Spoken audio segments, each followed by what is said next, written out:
देखो आज का हम लोग का सेंट्रल टेंडेंसी जो लास्ट क्लास में स्टार्ट किया था उसका सेकेंड पार्ट है। ठीक है, तो लास्ट क्लास में हम लोग सेंट्रल टेंडेंसी में मीन निकालने सीख रहा था। क्या निकालने सीख रहा था? मीन, जिसमें हम लोग दो सीरीज, एक कौन कौन सा, एक इंडिविजुअल सीरीज सीख लिया था और एक तुम्हारा डिस्क्रीट सीख लिया था। दोनों सीरीज हम लोग का कंप्लीट हो गया था लास्ट क्लास में। आज का जो क्लास होने वाला है वो तुम्हारा कंटिन्यूअस सीरीज से मीन कैसे निकलेगा ये हमको सीखना है। ठीक है, आज का फुल्ली डेडिकेटेड क्लास मीन कैसे निकालना है with the help of continuous series, इसी के लिए इसका ही पूरा हम लोग करने वाला है। इसमें भी तीन मेथड होगा। कौन कौन सा? एक डायरेक्ट से बन जाएगा, एक शॉर्टकट से बनेगा और एक स्टेप डेविएशन से। दो क्लास में हम लोग शॉर्टकट और डायरेक्ट तो सीख लिया। आज वाला जो क्लास है उसमें क्या सीखने वाला है? कंटिन्यू नहीं, आज वाला जो क्लास है वो स्टेप डेविएशन से भी कैसे आंसर निकाल सकता है वो सीख लेगा। देखो, जब डेटा बहुत बड़ा हो तो डायरेक्ट अच्छा मेथड है, उस टाइम में तुम शॉर्टकट और उस टाइम में तुम स्टेप डिविजन लाएगा, कोई फायदा नहीं है क्योंकि हम लोग के पास उतना टाइम नहीं है। जब डेटा बहुत थोड़ा सा उससे बड़ा हो तो उस टाइम में तुम किसका यूज करो? कौन कौन सा मेथड? एक तो डायरेक्ट, एक तो तुम्हारा डिस्क्रीट। लेकिन डेटा उससे भी बहुत बड़ा हो तो तीनों मेथड का यूज करके बना सकते हैं हम लोग। कौन कौन सा? डिस्क्रीट भी हो जाएगा, कंटिन्यूअस भी हो जाएगा और डायरेक्ट से भी बना लेगा। सॉरी, उल्टा बोलेंगे, कंटिन्यूअस नहीं, डिस्क्रीट। और कौन कौन सा होगा तुम्हारा? डिस्क्रीट तो सीरीज हो गया। अब मेथड कौन कौन सा है तुम्हारा? Direct, shortcut and step deviation. तीनों मेथड हम लोग बना सकता है। समझ में आया बात? तो आज का जो सबसे पहला मेथड, तो सबसे पहले देखो कंटिन्यूअस सीरीज क्या होगा। कंटिन्यूअस सीरीज हम लोग याद है अपना क्लासेस में पढ़ा हुआ भी था पहले। कंटिन्यूअस सीरीज याद ही होगा तुम लोगों को, पहले वाला क्लासेस में पढ़ के आया हुआ है कि कंटिन्यूअस सीरीज मतलब जब दो डेटा के बीच रेंज हो, क्या हो तुम्हारा? रेंज हो। ठीक है, मतलब कि मान लो एक क्लास है, एक क्लास में तुम्हारा 10 से लेके 15 मार्क 5 स्टूडेंट लेके आया है, 10 to 15 का बीच में, इस तरीका से रेंज दिया होता है ना, तो हम लोग कंटिन्यूअस सीरीज उसको बोलता है। ये बताया था लास्ट क्लास में, इससे पहले वाला क्लासेस में हम तुम लोगों को समझाया हुआ था। ठीक है, कैसे क्या करना होता है। तो हम लोग का जब हम लोग स्टैटिस्टिक्स का थ्योरी पढ़ रहा था तो उसमें हम बहुत अच्छा से समझाया हुआ था कंटिन्यूअस सीरीज क्या होता है, डिस्क्रीट क्या है, इंडिविजुअल क्या है। अब देखो कंटिन्यूअस सीरीज फिर से एक बार पढ़ लेता है। Arithmetic mean in a continuous series is calculated in the same manner as it is calculated in discrete series। जैसे तुम discrete series से क्या निकाला था? मीन निकाला था, उसी तरीके से कंटिन्यूअस से भी हम लोग मीन उसी तरीके से निकालने वाला है। ठीक है, the only additional work is to be find the mid values. इसमें हम लोगों को मेहनत किसमें करना पड़ेगा? मिड वैल्यू निकालने सीखना पड़ेगा। और तुम लोग मिड वैल्यू भी निकालने जानता है। अगर मेरा स्टार्टिंग वाला सब क्लासेस किया है सब कोई, ठीक है, ठीक है, और प्लस स्टार्टिंग वाला वीडियोस भी तुम लोग किया होगा तो हम लोग का मिड वैल्यू निकालने सकेगा। अदरवाइज मिड वैल्यू निकालने में थोड़ा इजी है, अभी बताएगा तभी समझ में आएगा। मिड वैल्यू पहले भी बता चुका हूं, समझा रहा है। ठीक है, इसमें क्या एडिशनल वर्क क्या है? मिड वैल्यू हमको निकालना पड़ेगा, जो निकालना एकदम इजी है। ठीक है, क्या तुम्हारा द ओनली एडिशनल, क्या लिखा है तुम्हारा? The only additional work is to be find out the mid values of each class in क्या interval group. Later on, arithmetic mean is calculated in the same way under the different method like direct, shortcut and step deviation। सबसे पहले कौन सा method है तुम्हारा? Shortcut method है। कौन सा मेथड है तुम्हारा?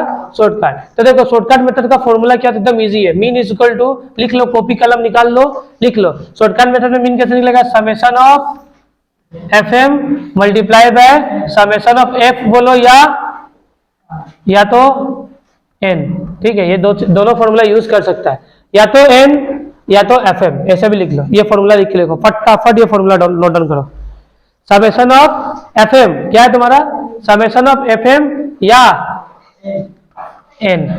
ठीक है, समेशन ऑफ एफ एम या समेशन ऑफ एफ या एन, ऐसे भी लिख सकता है, कोई दिक्कत नहीं है अपने को।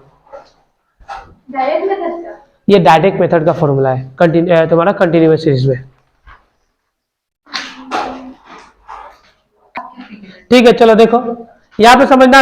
अभी ये तो समझ ही गया, हम लोग का फॉर्मूला अंडरस्टैंड हो गया कि फॉर्मूला कौन सा था। अब एक क्वेश्चन लेता है और डायरेक्ट मेथड को क्वेश्चन सब हम लोग क्या कर लेते हैं? सोल्व करके इसको पूरा तरह से समझ लेता है। ठीक है, एक क्वेश्चन है हम लोग का जिसमें तुम्हारा मार्क्स देके रखा हुआ है तुम्हारा, और तुम्हारा नंबर ऑफ स्टूडेंट देके रखा हुआ है। मतलब 0 से 10 तक कितना स्टूडेंट मार्क्स लेके आया?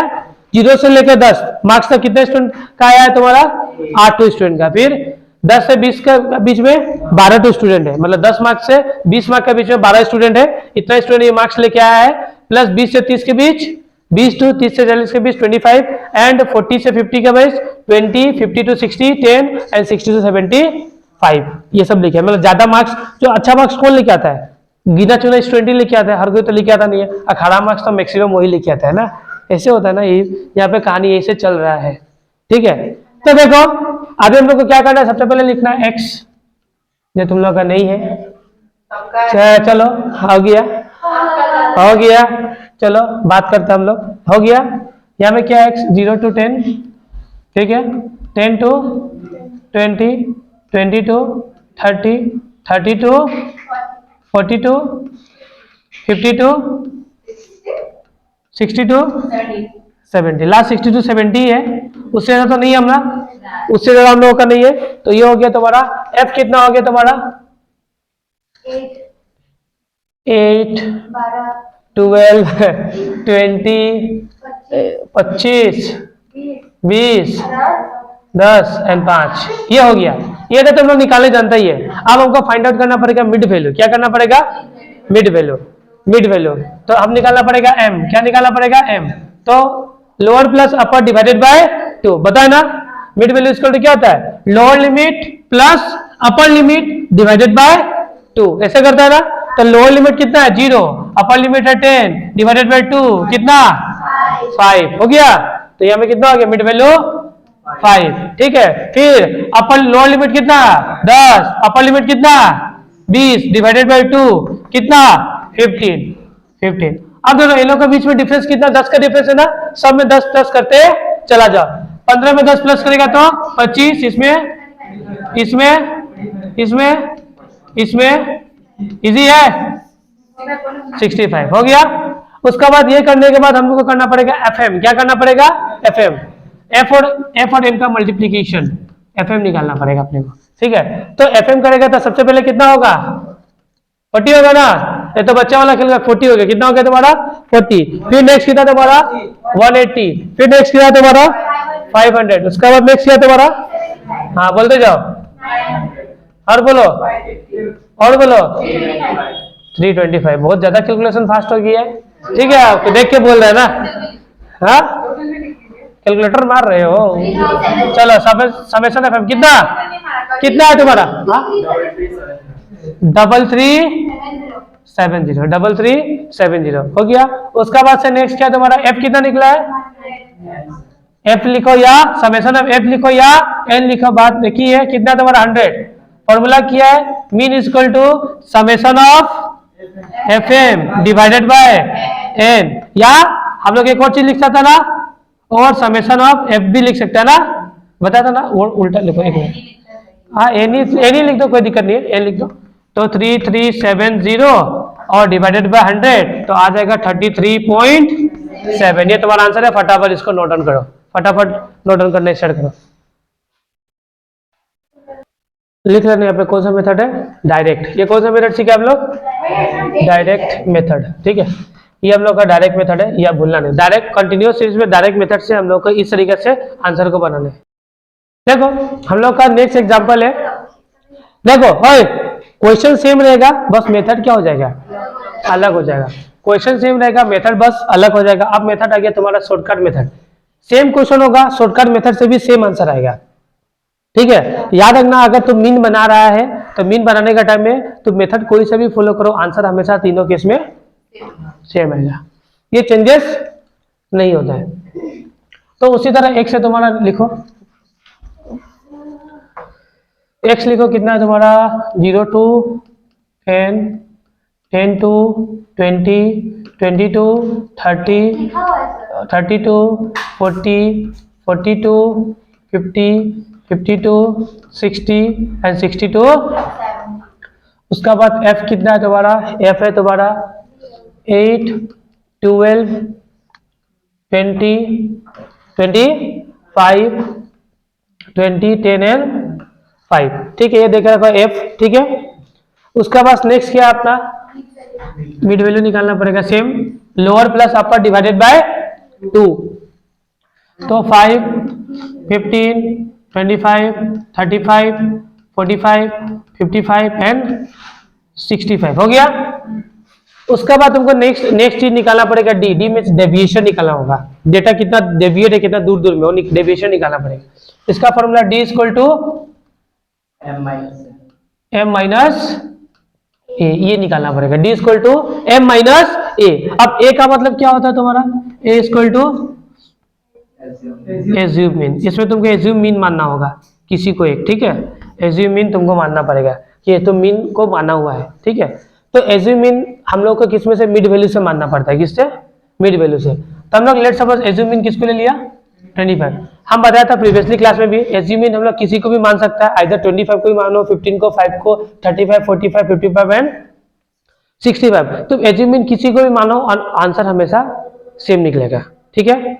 ऐसा नहीं कि इसको ले लेगा तो नहीं होगा सेम, इसको ले लेगा तो नहीं होगा। मिड वैल्यू किस लिए लेता है कि डेटा बहुत अच्छा रहे, सिस्टमेटिक रहे, उसी लिए हम लोग मिड को लेता है हमेशा। इसमें तो मिड 35 भी है और 25 भी है। देखो इसमें मिड क्या है तुम्हारा 35 है, लेकिन हमने 25 को क्यों ले लिया, 35 को लेना चाहिए, ऐसा कुछ नहीं है। हम लोग अपना मन से मिड वैल्यू कोई भी ले सकता है, कोई भी एज्यूम मीन मान सकता है, कोई भी एज्यूम मीन हम लोग मान सकता था। हम किसको माना है, हम मानते हैं किसको, हम एज्यूम मीन माना तुम्हारा 25 को। किसको माना 25 को। तो सिंपल सा फॉर्मूला है d equal to m minus a. M से ए को घटा दो, ठीक है, एम से ए को माइनस कर देना, बस बात खत्म। डी का फॉर्मूला है d equal to m minus a. अब देखो एक तो बात सिखाता है, डी है, एम कितना अपना 5 है, ए कितना तुम्हारा 25 है, तो आंसर कितना आ गया माइनस का 20। यहाँ पे कितना आ गया माइनस का 20। उसी तरह डी है तो 5 है, फिर नेक्स्ट क्या है तुम्हारा 15 है, तो कितना हो जाएगा तुम्हारा तुम्हारा तो 20। रुको एक मिनट, उल्टा लिख दिया 15 माइनस 25, तो कितना हो जाएगा अपना 10 हो जाएगा, माइनस 10 आएगा क्योंकि आज माइनस ज्यादा है, ठीक है। उसके बाद से 25 माइनस 25 क्या हो जाएगा 0। 25 से 35 प्लस 10 हो जाएगा। प्लस 10 कैसे हुआ देखो, कितना तुम्हारा 35 माइनस 25 प्लस 10 आएगा ही नहीं आएगा क्योंकि प्लस ज्यादा है, ठीक है। फिर 20, फिर 30 एंड फिर 40, ये निकालना होगा तुमको, समझ में आ बात। फिर ये करने के बाद तुमको निकालना पड़ेगा एफ डी। क्या करना पड़ेगा एफ डी, क्या निकालना पड़ेगा एफ डी। एफ डी का मतलब डी और एफ का मल्टीप्लीकेशन करना पड़ेगा। तो पहले कितना होगा तुम्हारा माइनस का 160 होगा ना, डी और एफ कितना होगा 60, ठीक है ना। फिर कितना होगा तुम्हारा, इसको इससे करेगा तो कितना होगा 120, फिर कितना होगा 0, फिर कितना होगा 250, फिर कितना होगा 400, फिर कितना होगा 300, फिर कितना होगा तुम्हारा हुआ। ये समझ में आया ना, नहीं आया बोलो, ये समझ में आया ना, नहीं आया, आया इतना। ये में तो कोई दिक्कत नहीं किसी को, यहाँ पे तो किसी को कोई दिक्कत नहीं है। फिर देखो माइनस वाला सेपरेट है, इसको अलग से जोड़ लेना, इसको अलग से जोड़ लेना, जिससे कैलकुलेशन तुम लोग को और इजी लगे। इससे इस तरीके से बनाएगा तो क्या होगा तुम्हारा आंसर मैचअप करेगा, नहीं तो फिर दिक्कत होगा। कोई को क्या करता है सबको प्लस माइनस, मतलब प्लस को अलग कर दो और माइनस को अलग कर दो। आइए जो सिस्टमेटिक प्लस माइनस का आंसर निकालना चाह रहा है तो वो भी निकाल सकता है, इसमें भी कोई हमको कोई प्रॉब्लम नहीं है। समझ में आया बात, कोई को दिक्कत नहीं। यहाँ में तो ऐसे जोड़ेगा तो कितना होगा 0, यहाँ पे 8, यहाँ में कितना होगा 280 होगा ना, नहीं होगा होगा। फिर यहाँ पे कितना होगा 0, यहाँ पे कितना होगा 5, कितना होगा 4 to 6, 6 3 9, 9 to 11 कितना होगा 1150। यहाँ पे किसी को कोई दिक्कत, किसी को कोई प्रॉब्लम है, गेट क्लोज कर भाई। तो तुम्हारा कितना होगा 11, कितना आएगा तुम्हारा 115 में से 280 को माइनस करेगा तो कितना होगा था 870, कितना आ जाएगा तुम्हारा 870 आ गया, ठीक है। इसको काम नहीं, इसको हटा देता हम लोग। अब फॉर्मूला को डालता है, मीन का फॉर्मूला क्या होगा equal to mean equal to a plus f d divided by n, ये हम लोग का फॉर्मूला है, ठीक है। तो एन भी हमको टोटल चाहिए ना, एन कितना था 100 था ना, तो क्या देखो एज्यूम मीन कितना अपना एज्यूम मीन 25 है, प्लस कितना है तुम्हारा, ठीक है, डिवाइडेड बाय 100 है तो कितना होगा 25 प्लस देखो कितना होगा तुम्हारा 1010 तो कितना होगा 8.7, मतलब कितना होगा 33.7। आंसर सेम आया कि नहीं आया। इससे प्रीवियस वाला मेथड में भी आंसर सेम था, अभी वाला मेथड में भी आंसर हमेशा क्या है सेम होगा, ठीक है, कोई दिक्कत तो नहीं है यहाँ पे।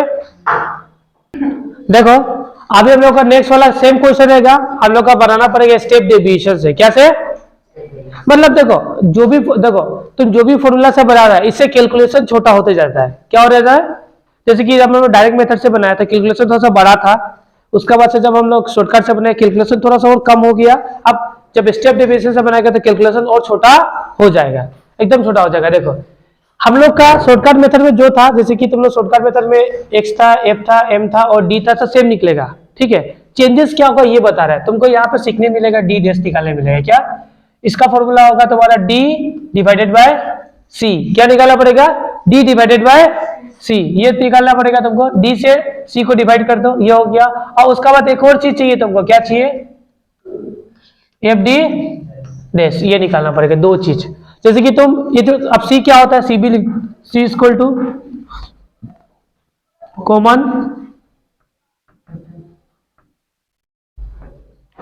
Common factor, c equal to common factor, मतलब तुमको ऐसा एक डिजिट लेना पड़ेगा जिससे सब डिविजिबल हो जाए, ठीक है। और हम लोग डिविजिबल किस तरीके से लेते हैं, देखता है कि मिड वैल्यू का डिफरेंस कितना 5 का है, 10 का है ना, तो 10 ही हम लोग क्या मान लेता है? कॉमन फैक्टर मान लेता है, ठीक है। तो हम लोग यहाँ में कॉमन फैक्टर कितना माना है? अब इस 10 से इस पूरा डिजिट को क्या कर देगा?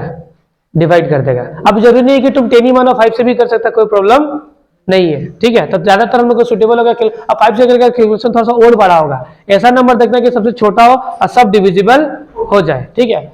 तब यहाँ पे क्या मान लिया हम लोग? c।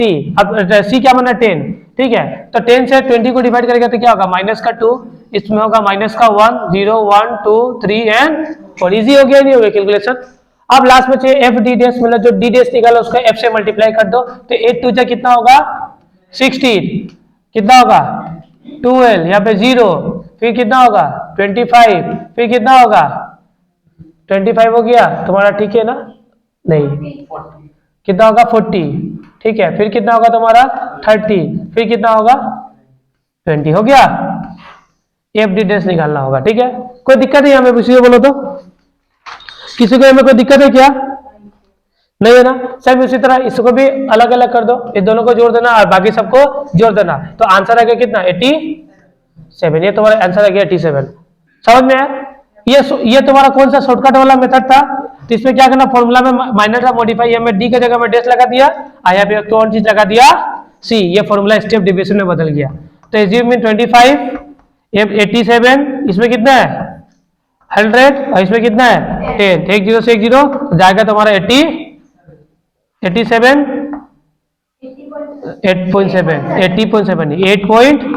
प्लस 25 तो कितना होगा? 33.7। इस तरीके से आज वाला क्लास हम लोग करते हैं समाप्त। मिलता है हमारे नए वाले क्लास में, जहाँ पे और इंटरेस्टिंग चीज सीखेगा। और नेक्स्ट वाला क्लास हम लोग का मीडियन का होगा। किसका होगा?